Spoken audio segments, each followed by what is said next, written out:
What's up with it, y'all? It's JD and I'm back with another quick video. In today's video, I want to go over a question that I've been getting in the comment section on a regular basis, and it has to do with building muscle.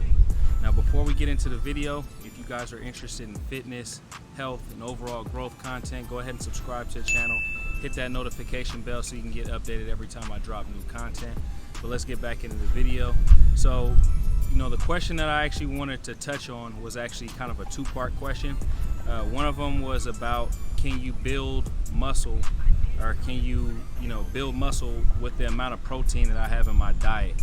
And my diet is mostly plant-based, and I also eat, fish from maybe about 3-4 times a week. But there's a lot of days that go through the week where I don't eat any meat at all. And then sometimes I do eat meat. Maybe on the weekend I might go out with some friends or something like that, get some Korean barbecue, or whatever it is I might want to eat. I don't really have a strict diet, and I don't necessarily subscribe to any diet that's like the keto diet, or maybe the veganism or vegetarian or pescatarian. I don't really like to put myself into a box like that. I just kind of eat what makes my body feel good. But anyways, the first question was based on am I getting enough protein to build muscle with the current diet that I'm on? And some people actually have even accused me of not even eating the type of diet that I say that I'm eating, which is ridiculous, because I don't know why I would come on a YouTube channel and tell you guys that I'm eating something that I'm not, if I'm secretly eating a bunch of ground beef every day and all this other type of stuff. But anyways, the second question was, can you build muscle while being on an intermittent fasting schedule? Or can you build muscle while you're kind of living that fasting lifestyle? And that question is actually a little bit more, there's a little bit more to that one. So with the intermittent fasting piece, I don't necessarily, I take on online clients and I actually train people in person as well.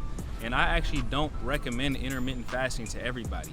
But for the majority of people, I feel like intermittent fasting is something that can be extremely beneficial because of the fat loss benefits. I feel like it really, mental clarity. There's so many different benefits to intermittent fasting that I really don't even want to go through them in this video. If you guys are interested in learning more about intermittent fasting, I actually wrote an ebook about intermittent fasting. You can hit my website up and scoop that one up. It's $10.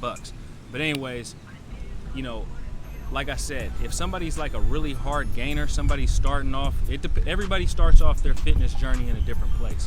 So if you're somebody who's starting off your fitness journey, and I'm 6 feet tall, I started off, my fitness journey, my calisthenics journey, I was almost 200 pounds. I probably was 200 pounds.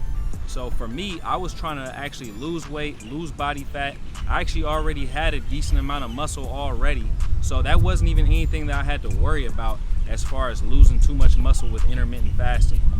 But if you're somebody who's maybe starting off your, calisthenics journey, your fitness journey, and you're somebody who's 6 feet tall and you weigh 140 pounds, intermittent fasting isn't what you're probably going to want to do. It might be something you can do just, for a mental and a spiritual benefits, but as far as for the physical benefits, you're probably going to want to be eating a caloric surplus.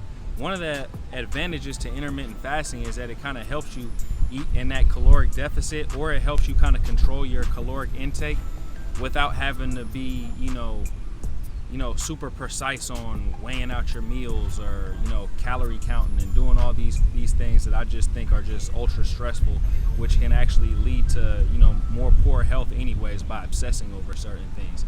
So for me personally, intermittent fasting is something that for the majority of us, especially here in America, the majority of people in this country are overweight. So as far as worried about losing muscle, that's the last thing we need to be worried about losing. We need to be worried about losing fat, losing weight, getting ourselves into that peak shape. And my philosophy in terms of, if somebody's coming into their fitness and health journey, from an overweight perspective, or maybe just, having a little bit excess weight on you, you want to strip it all down and then build it all back up.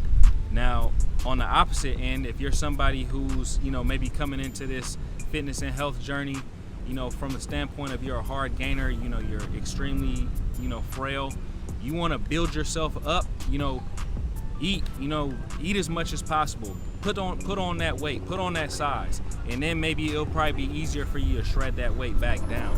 So you kind of have to base it on, where you're starting out from. And then back to the original question, as far as are we getting enough protein, you know, when you're on that plant-based diet, or maybe you're only eating fish and you're not eating too much meat.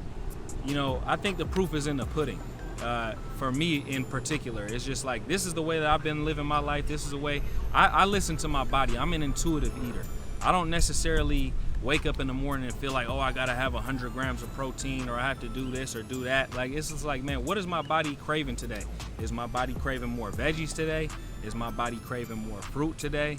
Is my body craving more carbs today? Is my body craving some fish today? It's like yesterday, I actually told myself I was gonna be eating like the vegan diet for maybe like 2 weeks, but yesterday my stomach was a little upset, and I just thought to myself, I was like, you know what I think will make myself feel a little bit better? I think I should go get some fish and rice. I went and got some fish and rice, woke up this morning, felt 100% better. So, I mean, that's just kind of the way I do things when it comes down to my diet. One misconception is that you can only get protein from meat, and that's a complete fallacy. There's a lot of vegetables that are dense in protein, like broccoli, Brussels sprouts, asparagus.